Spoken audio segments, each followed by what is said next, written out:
Hey, it's Chris, the APICS coach, providing you insights and tools to better understand and apply the APICS body of knowledge to everyday supply chains. In this interview, we spoke with Kevin Lawton, who works in distribution, to better understand why he pursued the APICS CLTD certification, why he's involved with his local APICS chapter, tips on how to prepare for and pass an APICS exam, and learn more about the new Warehouse podcast.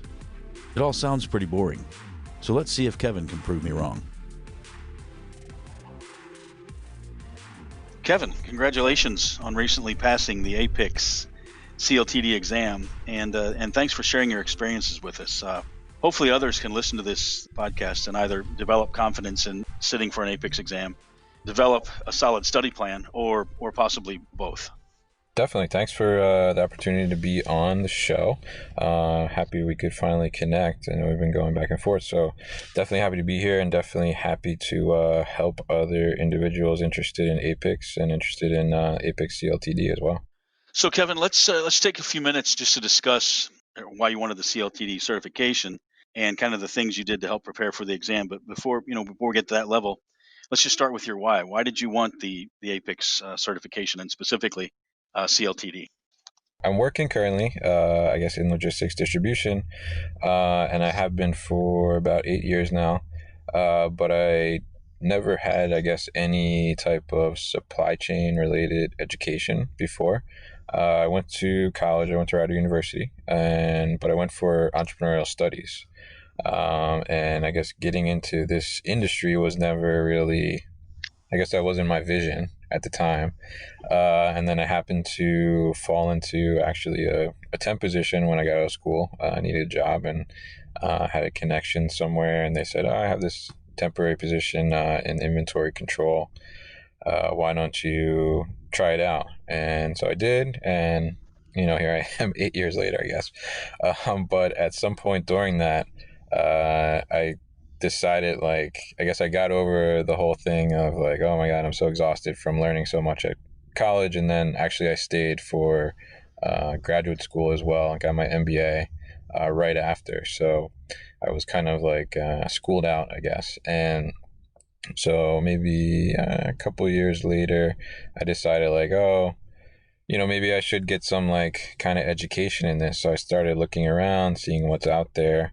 That's when I kind of first figured out about APICS. And at the time, I guess I was not fully into getting into it.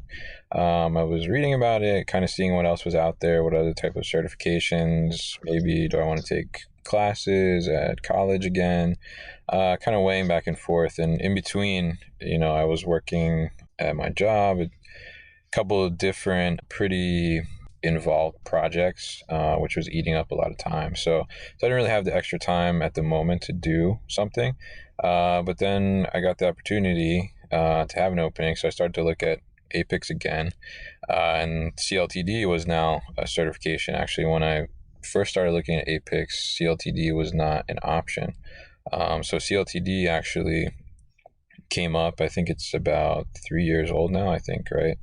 And it seemed like the perfect fit because I was working in distribution centers, working with logistics, primarily in inventory control functions, but also working with a couple of different companies that I've worked with doing distribution center startups. So starting basically in a couple of cases with just 4 walls, and that's it, not even a bathroom yet.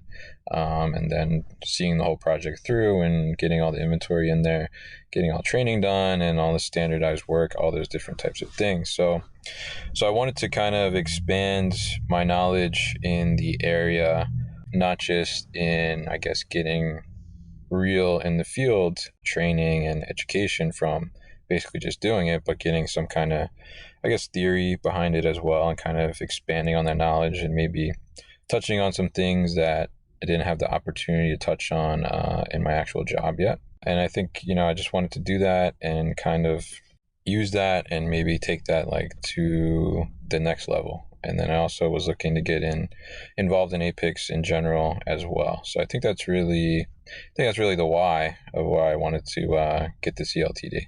So are you involved with the APICS anywhere local? Yeah, so I am on the board of APICS Princeton region, South Jersey, in New Jersey.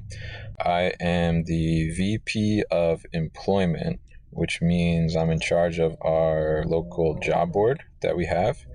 So if anybody's listening and they're in the New Jersey area and they have supply chain openings, they can reach out to me and we can post the job listing for free on our website, and that goes out to like all of our members who are obviously supply chain people, supply chain focused. So it's really a good tool for people to use to kind of target for those supply chain hirings in the area. And also I am involved, we have a relationship with actually my alma mater, Rider University, and their supply chain club. And so I'm the Rider student liaison there. I guess I kind of became that by default since I'm the only Rider alumni on the board. So I've been working with them very closely this year, actually, and we've developed a pretty good relationship. And we're starting to do some events with them. And along with that, we've also started to kind of develop a young professionals network within our APICS chapter. And I've kind of been the one kind of leading that effort, and it's kind of still getting structured. We've had 2 young professional events so far, but right now we're kind of testing the waters and seeing how that goes, and so far the reception's been pretty good. About to put together like a young professionals committee as well, so I'm definitely pretty involved with the local APICS chapter. Well, just 2 quick comments there, Kevin. The For any students that are listening, APICS membership is free for students. I think that's Yes. something that is off overlooked. And congratulations on your VP of employment position. I think you got to be careful. Next thing you know, you're going to be president. So, That's what everybody tells me. and I'm laughing only because I've been the president of APICS Atlanta for about 10 years. So Okay. be careful what you ask for. So I appreciate that background. So, now tell us, if you wouldn't mind, just about your process. I mean, what did you do to help you prepare for the exam, and what do you think were some of your key success criteria? Sure. Yeah. So there's, I guess, a couple different ways to go about the exam. I think you can do online, or you could do self-study, you could do a class, which I guess the local chapters offer. So I did the class through the local chapter, Princeton Region, South Jersey, which I'm now a part of, just because I felt that I know that self-study, I probably would not self-study so well, just because I'm very busy. So I need like that time kind of put on my calendar to go somewhere and do that dedicated thing. So I know that my mind works in that way. But the class I felt was actually really beneficial aside from my personal need. I felt it was beneficial because as the instructor was teaching, they're actually giving more kind of real world examples too to help you understand concepts and help you understand how different things work, drawing from their backgrounds working in supply chain, and then also being in the class environment and group setting. We're all kind of working in the same type of roles, and I guess not industry is the right word, but type of careers. So we're all able to kind of draw from our own examples too, and then learn from each other as well.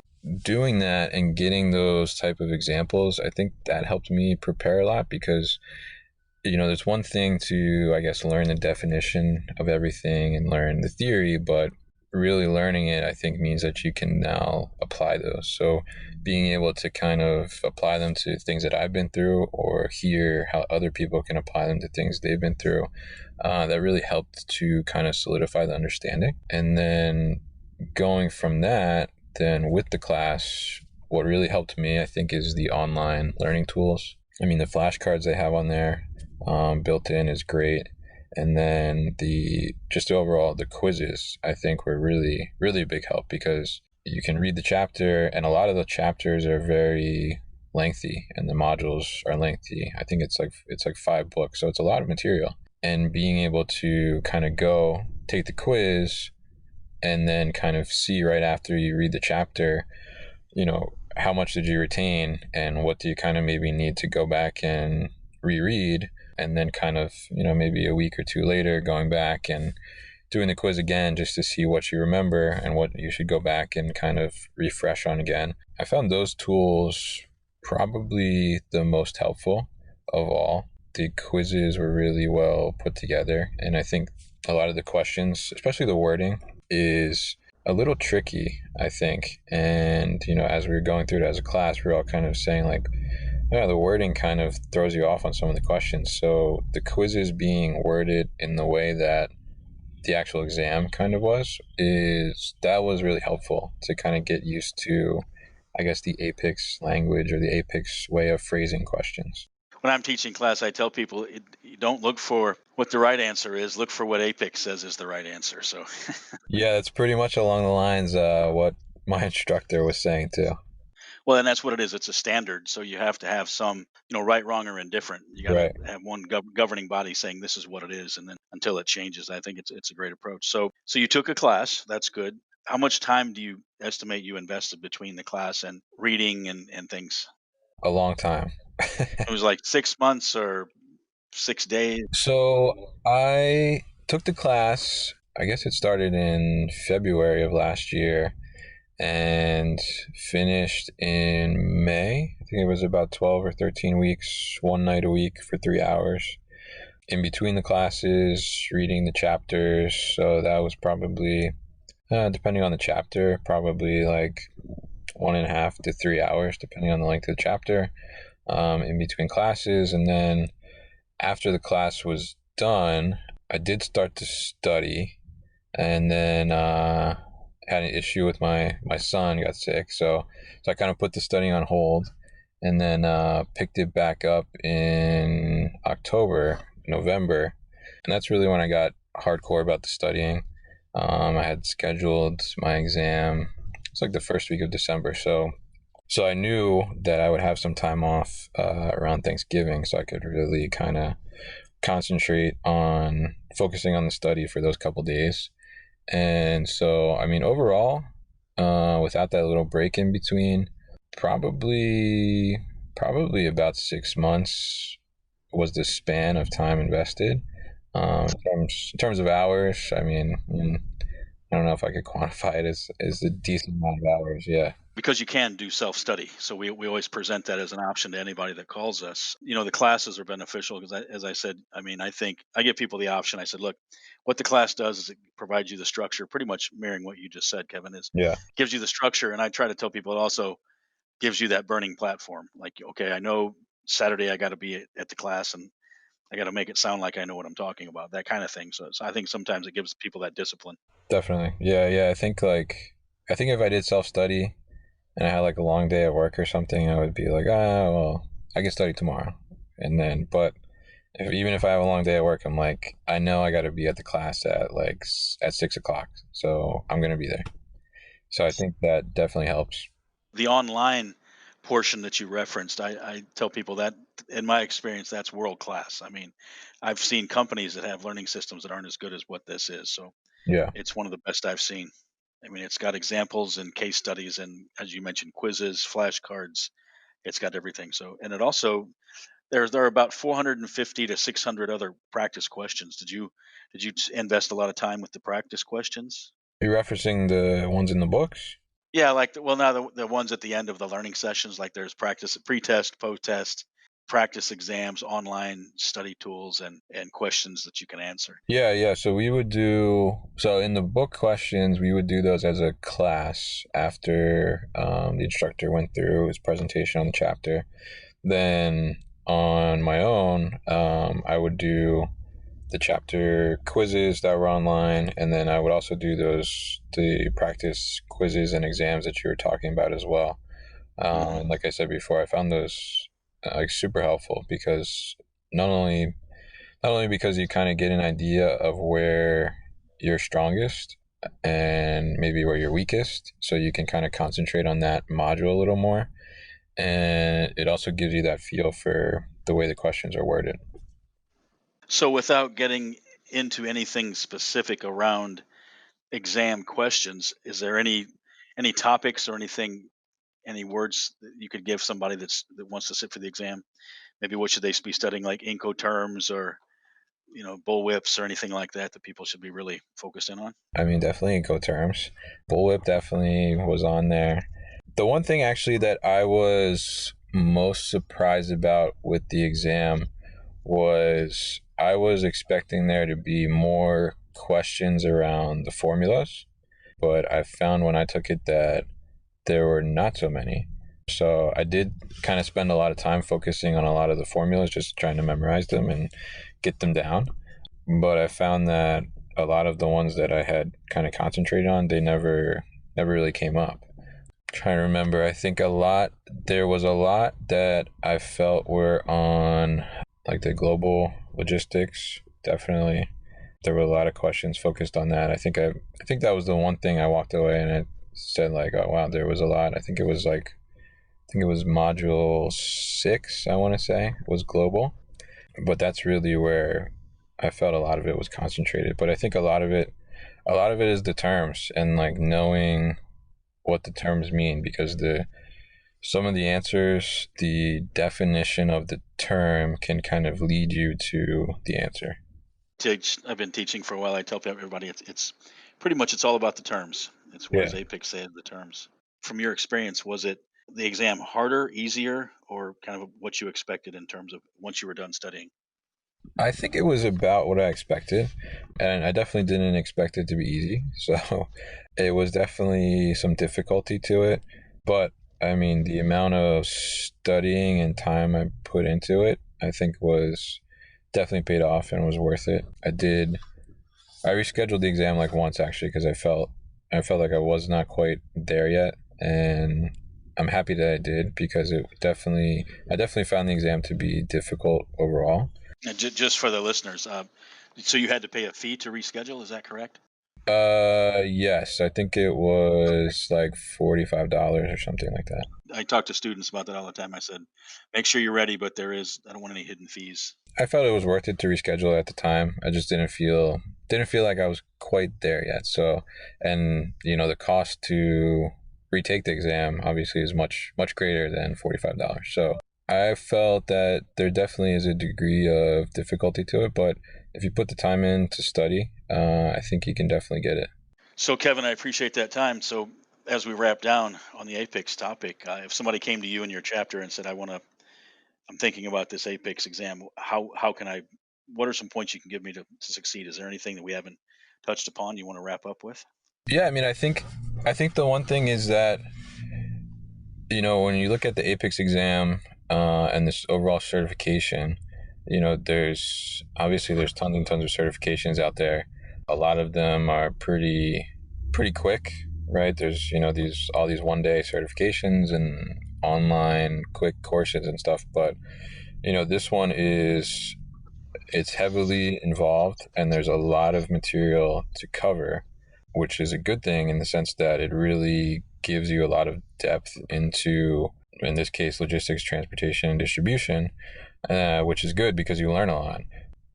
I think if you're looking to do it, you need to make sure that you do have that time to invest into it, because it is pretty intensive. Especially if you take the class. I mean, it's like taking a college course, basically like a semester. So that's the one thing I would say is make sure that you just have that time allocated and you're prepared to make the commitment to do it. But overall, I think it's totally worth it. I learned a ton of different things that I probably would not even have the chance to learn until later in my career, just because of the way the corporate ladder works in general. But now I can say like I have some working knowledge of it, and I can apply a couple different things to my job now, actually. So I would say definitely go for it, but make sure that you're prepared to take it on and allocate the time. Yeah, regarding timing, I frequently get from students, can I take a class and then as soon as I'm done, sit for the exam? Well, the answer is yes. Yes, definitely not. Yeah, You got to invest a lot of time. You got to read, you got to understand. And I think you've kind of brought that across in your comments. definitely. Yeah, I mean the class is not it. I would say the class is definitely helpful and gives you the information, but you still got to do that deeper dive in the books too. Yeah, I tell my students I'm going to point you in the right direction, but you got to go out and take the journey. Definitely. So thanks for that input. So now it's interesting if anybody's listening and anybody is a supply chain podcast listener, they may recognize your voice. So can you tell me a little bit about your podcast? Sure. So my podcast is called the New Warehouse Podcast, I guess you could call it. You can find it at thenewwarehouse.com. But basically, it is, like you said, it's a supply chain podcast, but it's focused in on, the CLTD topics: logistics, transportation, and distribution. Actually, the idea behind it is kind of the same way that I came about going for the CLTD, was that I was looking to expand my knowledge in the area and the field. And I found, I was looking first, like, are there some blogs out there? Actually, when I was younger, I was very much into blogs because I was really into sneakers, actually. So I was like collecting sneakers and going on all these sneaker blogs. So I was very much into the whole digesting these blogs and seeing what's next and all these things. So I guess my mind first went to, let me see if I can find a blog about kind of warehousing that interests me. And when I looked, I guess I didn't find anything that really was grabbing my attention the way I wanted it to. I had done some freelance blogging for like different industries before in the past. So I guess my initial thought was like, oh, maybe I can like do some blogging. And then as I was telling you earlier today, the other thing was I wanted to get into some consulting as well. So, I thought the blogging part would be a good way to kind of get my name out there and, establish myself as an expert in the field. But then, I kind of realized like this blogging thing, like coming up with ideas and then doing all the writing and the editing of the words is kind of very like time consuming. And then been talking to it about a couple people that I was working with and had worked with in the past. And somebody was like, why don't you do like a podcast? Like that could be easier to get done. And so I was like, and at the time, actually, I've never actually, I was aware of podcasts, but I never actually listened to podcasts. So it was definitely kind of a little bit of a learning curve, but I did some research and I was like, it doesn't seem so difficult to start one. So got a microphone and tried to record and figure out how to edit and played around with it a little bit. I figured it out and felt like, okay, I think I'm ready for my first guest. So I think my first guest on the show was Bruce Welty, who's CEO of Quiet Logistics now, but also a co-founder of Locus Robotics. So actually, I just sent him like a cold message on LinkedIn because I was like, oh, who would be a cool guest? And then somehow I came across his profile. I think we had like a mutual connection, and I just saw robots, and I was like, oh, robots are cool.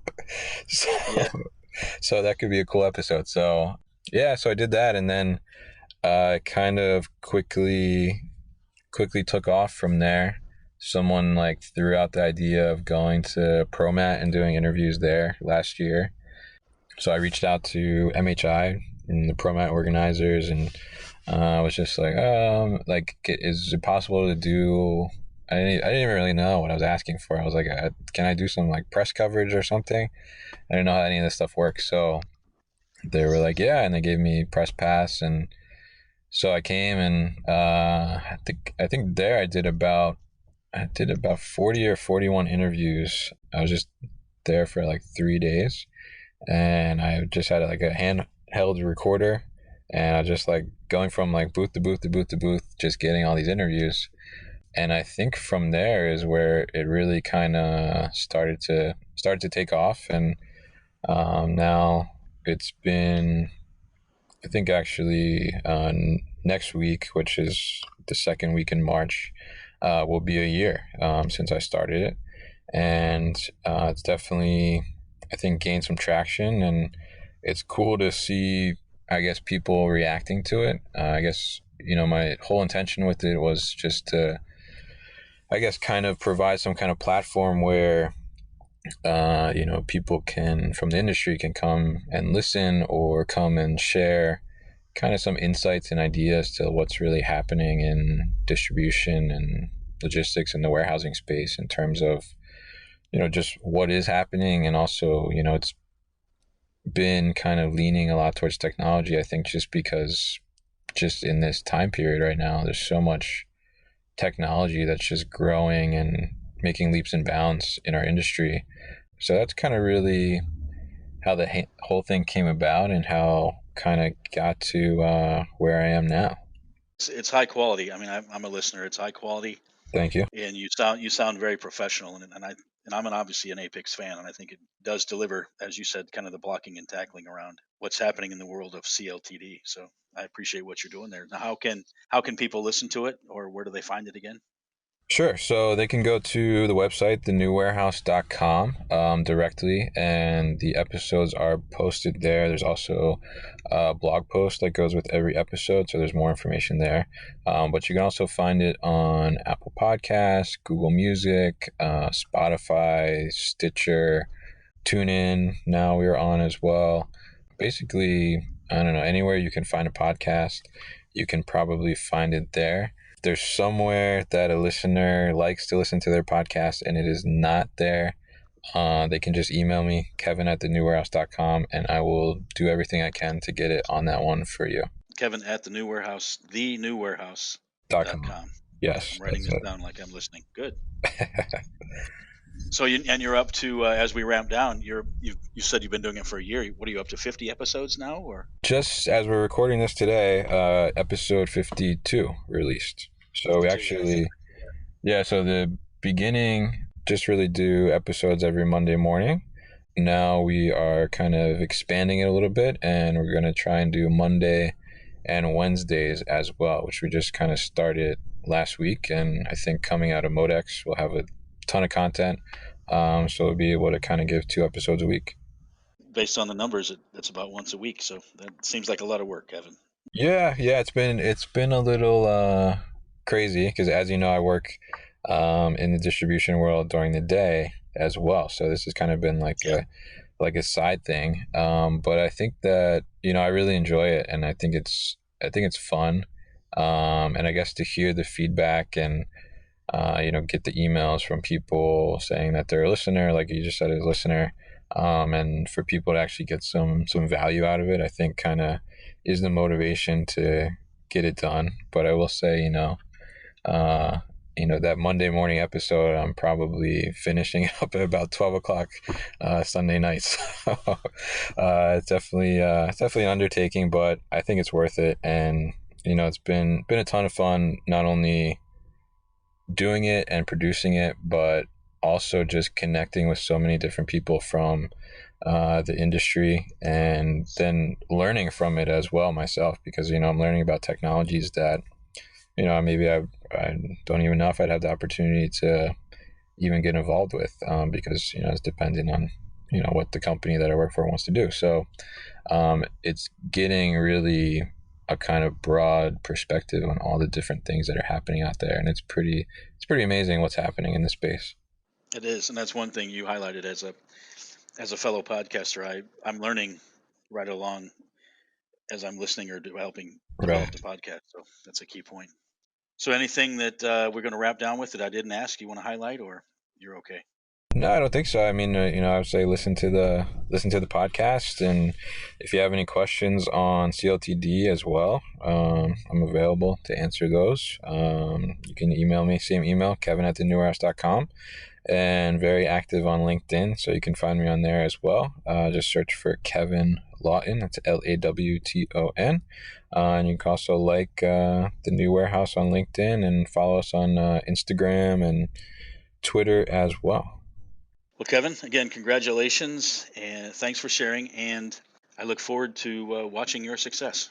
All right. Thanks, Chris. Thanks so much for having me on. And I really appreciate what you're doing with the APICS Coach and this podcast. I think it's going to be really beneficial for a lot of APICS members and people looking to take the exam. Thanks for listening. If you're interested in the CLTD or other APICS certifications, there is also a YouTube video where you can learn more about Georgia Tech workshops, Search on APICS Bootcamp Courses Informational Webinar. If you're in the North Georgia, North Alabama, Chattanooga area, check out the traditional class formats offered by the University of Tennessee, Chattanooga Center for Professional Education's Supply Chain Academy. Optionally, the APICS coach can bring supply chain certification workshops to your company.